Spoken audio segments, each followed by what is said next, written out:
In this video, I'm going to tell you about 5 signs how you can spot a visa scam. If someone is promising you guaranteed approved New Zealand student visa or a work visa or even a job offer, something smells suspicious. Immigration New Zealand has started a new campaign called #FightingVisaFraud. And this comes from understanding the statistics of the increasing number of frauds that is causing innocent migrant students and workers who are planning to come to New Zealand. The report says that Immigration New Zealand has warned an increasing number of migrants that are being duped by third-party fake agents who are using fake information to get travel papers on your behalf. In this video, I'm going to discuss the 5 signs how you can spot a visa scam and beware. Watch out for the biggest red flag. Number 1 is big upfront payments. If an agent is promising you big upfront payments in return of guaranteed student visa, guaranteed work visa, or guaranteed job offer in New Zealand, then that is the biggest scam that is happening with you. No one can guarantee the outcome of a visa application, including the immigration advisor. There is a proper process that you have to go through, meet the certain criteria which is available on Immigration New Zealand's website, which decides whether your application can be approved or not. Remember that immigration application to Immigration New Zealand is just like a job application. You apply and then you wait for the decision. If you meet the criteria, your student visa or work visa gets approved. And if you don't, then it gets declined. It is as simple as that.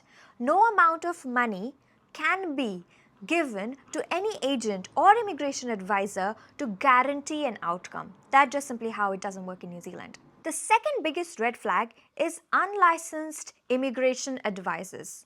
In New Zealand, only licensed immigration advisors or immigration lawyers who have completed immigration law as a bachelor's degree can give you immigration advice. So if anyone is telling you that you cannot get this visa because of certain reasons, then ask them these questions.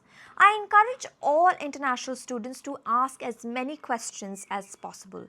Ask, have you been to New Zealand? Have you studied in New Zealand? Have you worked in New Zealand? Are you a permanent resident of New Zealand? Do you have the license? If yes, show me the license number. Send me the link. Send me the details of your organization where you are working as a lawyer. Normally, professionals in New Zealand would have lots of various of ways where you can obtain information. You would have multiple social media accounts, LinkedIn, websites that they have created to verify whether this person is genuine or not. Lack of information thereof is a sign that something is fishy. And that little feeling that you get inside, that gut feeling that you have that something is wrong, it's probably right. Something is wrong. So in order for you to get that peace of mind, I would highly encourage all of you to ask as many questions as possible. If you feel that you are hesitant to ask questions, then something is wrong, something is up, and that is not a right feeling. If you are an international student and you are making a student visa application, then the only way to make the payment is online via a debit or a credit card, and it is on Immigration New Zealand's official website. Now, I have known scams where people have duplicated the Immigration New Zealand's website as well. So keep a check on the URL and the exhaustive information that is available on website. And if you have any questions, then you can always email and ring Immigration New Zealand directly to understand what is the correct payment link, how to identify that. At no point Immigration New Zealand will ask you to make the payment through a bank transfer into a personal account or accept payments in cryptocurrency.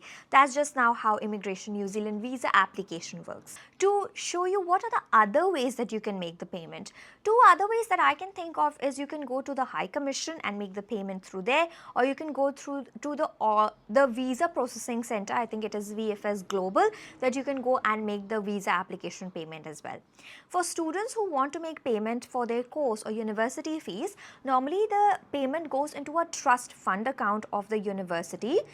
Then that screenshot or that invoice needs to be taken and submitted to Immigration New Zealand. Immigration New Zealand then verifies the bank account and the payment, and upon that then they will give you the student visa approved. So there's a whole process that it happens before your application gets approved and the money gets transferred. There is no cryptocurrency, no personal bank accounts that you have to submit. All of this information is legit, and it will be given to you if you ask those questions. Did you know there is a 7-year visa ban if you upload fake documents in New Zealand? That's correct. If you or your agent has submitted fake documents that's been found as part of your student visa application, then you can go through a 7-year ban.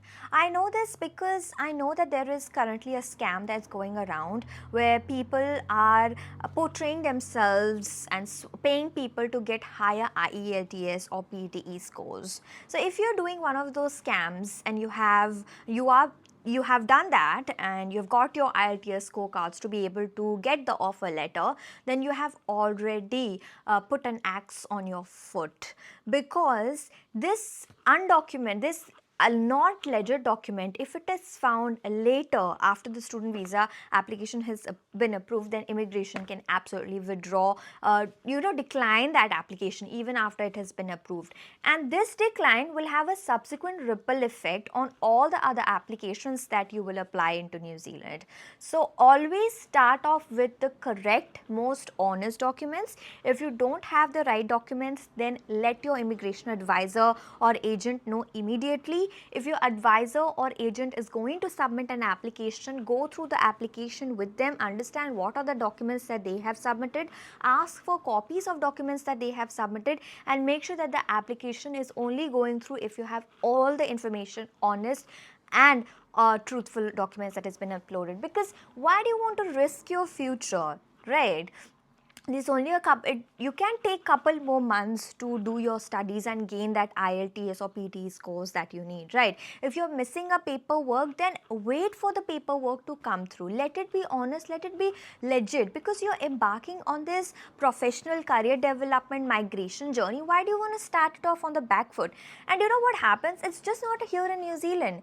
After you have gotten a decline, if you're applying for any other foreign country, they will ask you in the application, have you faced any declines in the past? You have to say yes, and then they will ask you, why did you face a decline? And then you have to write this whole long email or involve lawyers and advisors to stand up and make the case for you. It just is it creates a whole can of worms and a whole lot of headache for your future career pathways, for your future visas that you will be applying for. So I highly request you, take the time that you need, go through as many tests and assessments, get the right scores, get the right grades before you make any kind of application, because once you get a decline, it's very hard to get out of it. And I'm speaking from my own personal experience. I have seen my friends go through it, and they have left New Zealand for it, and they are struggling to go to other countries because they have received declines as well. So it's very much real. It's not happening to you right now, but it's had happened to other people as well.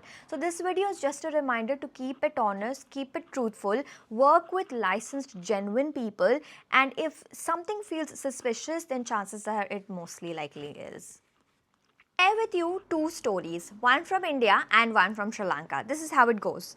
So this is a real genuine case that happened in February 2025, so very recently. There was an Indian visa agent who advertised New Zealand work visa on Instagram. He collected 17 lakh rupees per person, even provided visa documents. So what he did was, he copied the exact same work visa and created a fake work visa and sent the documents through WhatsApp. But when the client's visas were checked, they had already booked their flights, they had gone to Singapore, and when their visa was being checked, it was found out that it was a fraud visa, it was a fake visa. The immigration forged the visa documents, detained the person who had applied for this visa, and then sent them back to India.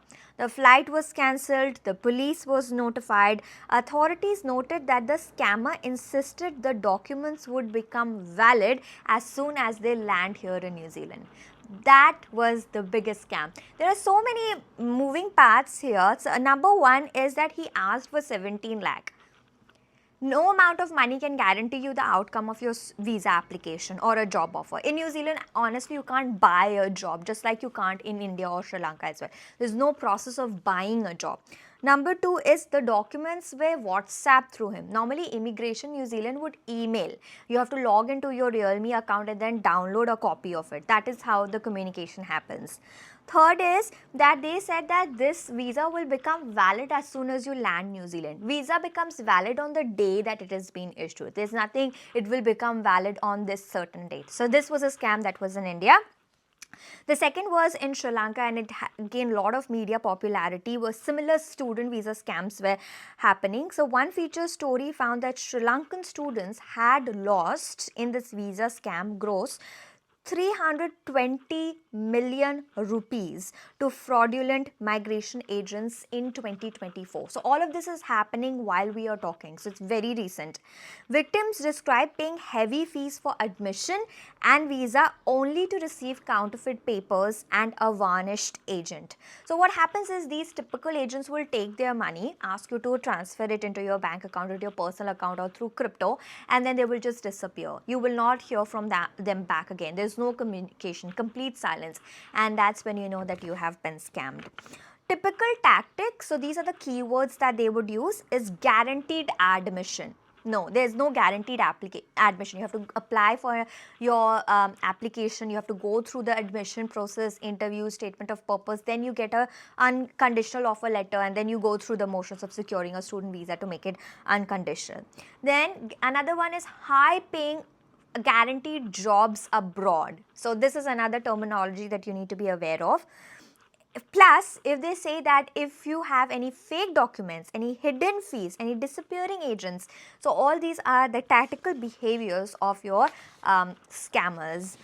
New Zealand also picked up on this trend in mid-2024, and Immigration New Zealand has reported that South Asian agents were submitting bogus documents such as fake job offers, fake bank letters to get student visas and work visas on their behalf.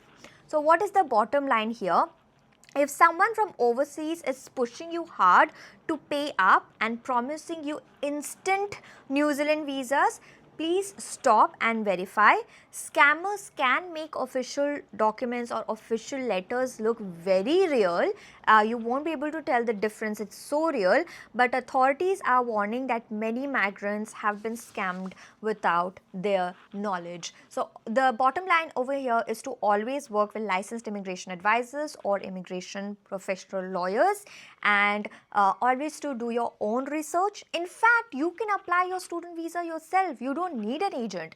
You have to go through Immigration New Zealand's website, look at what the criteria is, you generate all your documents. If you have any questions, just call and email Immigration New Zealand and ask how to go ahead from here. Also, Immigration New Zealand maintains a list of immigration approved advisors and lawyers that you can contact and get the list, and you can contact them as well.